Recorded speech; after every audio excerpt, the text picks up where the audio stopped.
Hi, my name is Daniel. I'm from Zurich in Switzerland.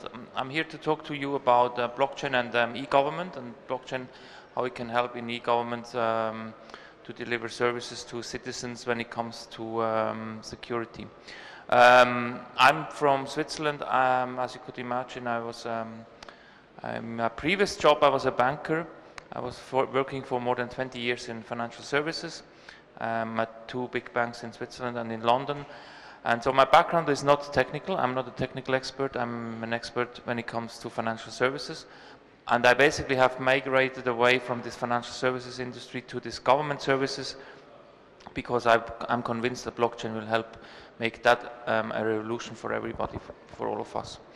So I'll talk a little bit about the inspiration, how I got to this point. I give you some examples, and then at the end I'll show you a little bit what we are doing with my company Procivis and my latest project.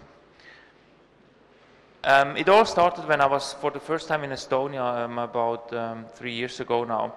I basically discovered what it means if a government is actually fully digitalized and if the services that the government delivers to its citizens come via digital services. It's very impressive to see that Estonia has become e-Estonia. Estonia is by now the most digital country in the world. And I'm coming from Switzerland, and we are probably one of the least digital countries in the world when it comes to e-services from the government. In Europe, we are number 30 or 31 of 34 countries, so it's a bit of an embarrassment for my country to actually be so far behind, and that's why, it's one of the reasons why I started doing what I'm doing. In Estonia, everything starts with a digital identity. Everybody gets, when they are born, a digital identity in the form of a card with a chip on it, or nowadays more and more also SIM-based solutions. That's a very, very important aspect for this whole government to be delivered electronically, because everything centers around the digital identity. In the meantime, blockchain has also entered the Estonian architecture. They use a blockchain-inspired architecture, so it's not directly blockchain as we know it. It's much more highly secure. Infrastructure with a distributed set of databases that are connected all together with this digital identity solution, but still it's sort of inspired by this technology of blockchain and the distributed aspects of them. By now they have, over the last 20 years, delivered more than 1,500 services digitally. So it's not only the government that is using this digital identity and then ultimately delivers services via it. Now everybody is delivering services to their citizens and to their clients via digital identity solutions. That starts with doctors using it for issuing prescriptions. It goes on with banks using it for e-banking solutions, and so in Estonia everything literally circles around that digital identity that is issued by the government. So I think that's a very important aspect. Also, e-voting is possible since about 7 years in Estonia, and all of that is kind of has been the inspiration for what I'm doing now in Switzerland with my company. Now I'll give you some examples also for blockchain overall and how blockchain is in the world actually a big topic at the moment. But in Switzerland we have actually had the luck to have a government that discovered the issue of blockchain early on, and a small state called Zug in Switzerland is actually supporting this technology a lot, and we have actually called something called Crypto Valley in Switzerland. This is basically a cluster of startups and interested government parties around Zug, which is about an hour outside of Zurich, half an hour outside of Zurich. So I think there's a lot of activity in that area of Switzerland when it comes to that. But not only there, we also have in the French-speaking part in Geneva some aspects of blockchain now being used for the digital registries for the commerce.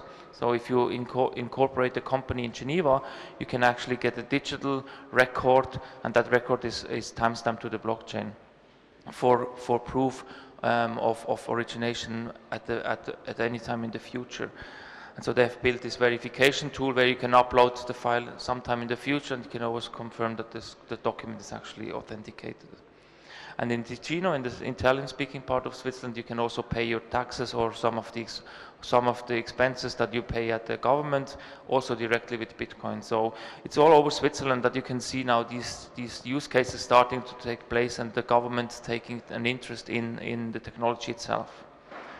But looking at some other examples globally, I mean, we've seen here some headlines and a cover page from the Economist from last year, where this topic of blockchain and the government is actually becoming real, and we see it every day now. And I was just, before I came to Kyiv, I was in the Davos World Economic Forum meetings, and the most talked about topic definitely was blockchain. They're also among these government leaders that were up there.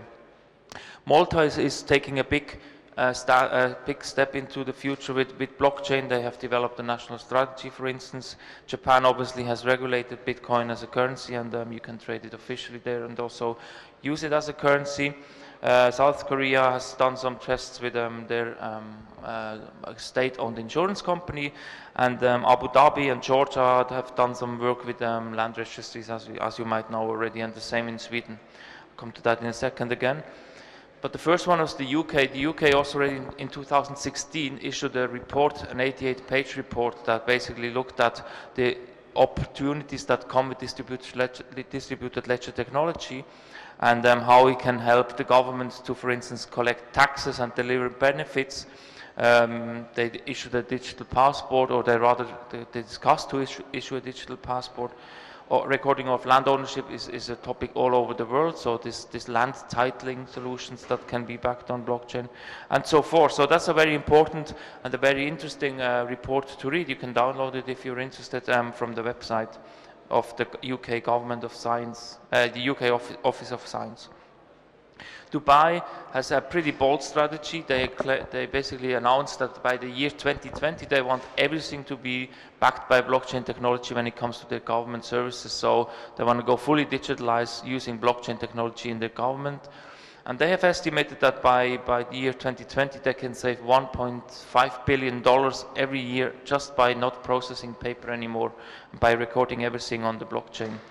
And so that's a bit bold. It's not so realistic, I think, to do it what they announced, but at least they do something. And I guess they just recently announced that this year they will have 20 blockchain-based use cases going into a pilot this year. So they are really like taking it forward with a vengeance. I think the key, just to round this up, the key use cases for blockchain, as I said earlier, I mean, ultimately digital identity is a big opportunity. Online voting, e-voting is another one I see as a big one. And lastly, the digital registries, anything digitally registered, be it land titles, as I said already, or be it digital commerce registries, or criminal records, anything, or diplomas, anything that can basically digitalize can also be recorded on blockchains in a safe way. For the identity piece, we have seen a lot of activity, and I'm, as I said, also myself being in that space. This is a chart that's actually not so new anymore. It's a bit old, probably there's even more now, but this shows all across the world how many startups are actually looking into solving the digital identity challenge with solutions based on blockchain technology, and you might know some of them already. Sovereign is an example that I use, and we have started working with them last year, and we have just announced a partnership with them in Switzerland. They have installed the first node of this semi-public blockchain in Switzerland not so long ago, and we are now looking how we can actually implement their protocol with our solution. Horizon State is an example for an e-voting solution out of Australia. They have delivered an initial voting solution for referendums that are basically just for trial. No, they're not legally binding, but at least they can now do that. Also with a blockchain-backed system, they are now delivering that across the world with a further enhanced system based on Ethereum. And lastly, the example I would like to use, and you might know it as well, is Bitfury in Georgia, where they actually started to develop a service for the government to register their land records and the land titles. So let me quickly talk a little bit about my company. It's called Procivis. As I said already, we are developing e-government as a service. My view is that what we have seen in Estonia, what has been done in Estonia, is what we are actually trying to do now on the next level of technology. Estonia has been doing it already for 20 years, so obviously the tech stack is not quite as advanced, and it's blockchain inspired, and it's definitely not blockchain backed. We are developing services now on smartphone technology, and as I said before, we're backing everything with blockchain technology where it makes sense. We want to empower citizens, so it's about citizens and all of us actually getting the services that we deserve in a meaningful way by the government and anybody else that ultimately will use such digital identity. That's important for everybody to understand. But it's also important to understand, in our case in Switzerland, I think people are trusting the government. There's no need to really decentralize everything, because it's simply not understood enough that that people would actually be able to accept such solutions. So it's going to take some time, and with everything that I believe blockchain technology in itself needs some more time to be explained. It obviously needs more time to mature as a technology as well, and so I think it's only the beginning now. And so in Switzerland, clearly there's no way that we could actually replace on a short term everything that we currently have with something like a decentralized setup. But in our case, we are building our technology based on a few basic core technology components. Obviously, the delivery mechanism, the token, if you want, is the smartphone. Everybody will basically use the smartphone to access the services in the future, we believe. So we basically built this smartphone app store, if you want, that is basically then the container for all the services that we deliver through our app. And this app is basically protected by multi-level technology. So obviously the app itself is using the phone's biometric identification. We also, in the future, will use something called behavioral authentication mechanism, so that the phone that discovers how you use it, you actually discover through the fact that you have a certain way of handling the phone and pressing the phone. This is going to give a so-called fingerprint of how you do the phone, and that can be basically checked against somebody else using the phone and then basically locking you out of the app. So there's different levels of technology to make it secure from an access perspective. Then we used standard cryptography, of course, and the blockchain as a backup in the different ways. As I said before, we use it for digital identity in the future. The current version we have delivered for our first client is actually just using blockchain as a way to do a timestamp on in this case, the Bitcoin blockchain. So we are actually recording when the identity has been created as a timestamp on the blockchain. But we have many more plans to actually enhance this, and I come to that at the end. Obviously, we have also a future vision how this should look. But it's important, as I said before, it's all circling around the topic of digital identities, and then e-identities at the core of our solution as well. So that's what we do. And in our case, it's government trusted. So this solution, which is called eID Plus, is actually government backed. We don't sell this to corporations or anybody else. We only deal with governments that want to issue digital identities to their citizens. But governments can also be city councils, for instance. So we have discussions with clients that are rolling this out on a municipality level in big cities. And so basically you create a private key with downloading the app, installing your data, and then you go to the government and they basically attest that the data that you will then show to them is the correct data against your passport, and with that you can then start using the app. Everything circles around that, as I said, over the course of this presentation. So we build solutions that can enable you to access, for instance, a building, or in the case of our first client, to access the casino. So they do a check with a QR code scan of your age, and if you're locked out of the casino because you're a serial player. Other solutions can be to do with e-licenses. As I said before, you can get sports license and so forth. And ultimately, one of the things that we've started developing as well is, I'll come to that in a second, is e-voting. So we have delivered this as a first pilot with one of the Swiss states called Schaffhausen. They're now using this in a pilot version since December. We have had about 200 downloads already of the app, where people are using it now to actually log into the citizen portal of the canton. So people are actually using it to record the taxes, for instance, through the app login feature. You can actually do on-demand attribute provisioning, so you don't have to enter any information anymore on a website, but you can actually just scan a QR code and then upload the data that is on your phone to the website without entering anything. It's also used as a safety box for documents. So as part of the app, we deliver a box where you can save your PDF files. And as a next version, for the final version, we'll also be able to sign documents with your fingerprint and the certificate that is coming with the app from the government. And so as I said before, the timestamping for ID validation is another feature. We have started and we have developed an initial version of a smart contract-based e-voting solution with the University of Zurich. We have a professor of IT there that works with 2 students on this topic. It's highly challenging, it's highly demanding, obviously e-voting, especially in Switzerland where we do so much when it comes to voting, is going to be a very big challenge, and I believe it's going to take some more work on this in order for this to actually work as well. But my last topic, and I would leave you with that, is my last vision of this whole thing is called Valid. Valid.global is our project that delivers a self-sovereign identity solution over the course of the next few years. This is a project that we launched in December. We are very, very keen on getting that delivered to the whole world. It's actually going to be a decentralized solution, so everybody can use it, everybody can download this particular app, and then through mechanisms that will make sure that you can actually self-authenticate yourself with services that are that you're choosing, delivers ultimately a fully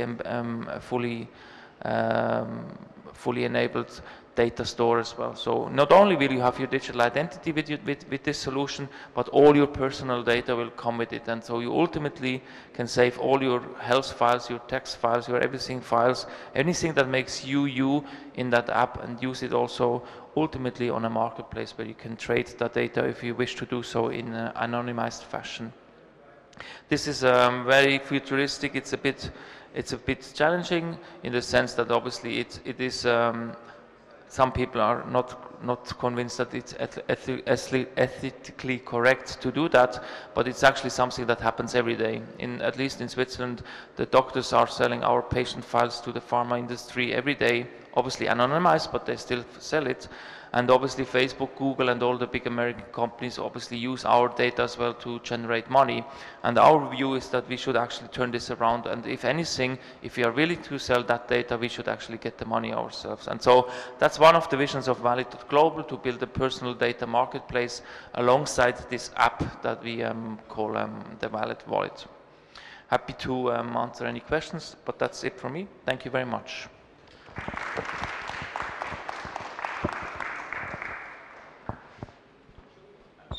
Hello, just would like to ask, update please your presentation. Ukraine also have blockchain registry, land registry, and some others, and it's bigger than Georgia. You have Georgia in your presentation, land registry, but in Ukraine we also have this, and we already have, and it's much bigger than Georgia. Does your pilot for Schaffhausen city was paid, or you made it free of charge for city? You got payment? Yes.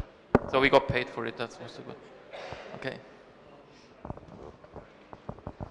Hi, we have cryptocurrencies as Datum. It is solved such problems as you are solving in your project, Datum? Yes. Yes, I know they have a similar approach to the marketplace, but they don't have if I'm not mistaken, they don't have a digital identity solution that comes with it. It's the marketplace they are delivering. The solution is kind of like a contract solution. Yes. Very specific now. Yes. It's about Facebook, yes. like monetize our data. Exactly.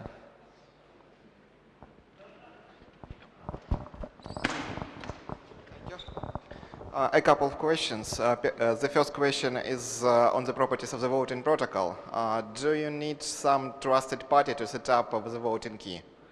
Most of the voting protocol require it, and it means the government or some other trusted institution must be involved.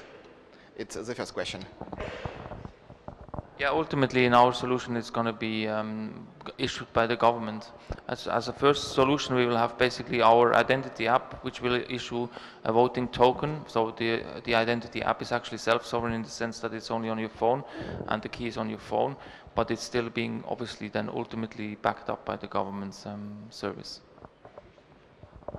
Thank you. And the second question is on digital ID in Estonia. A couple of months ago, it was information that the chip which was used there used incorrect RSA generation. So what does government decided to do with it? I'm not an expert in Estonian security services, so I don't know what actually they have done. But it's actually, if I'm not mistaken, it's not been an issue of Estonia alone. It's been an issue that anybody that uses this certification. So, yes. Yes, I cannot answer that question. So working with governments can be quite hard sometimes because bureaucracies move very slowly. What was your approach to like get government, well, at least the government of Schaffhausen to agree to this project?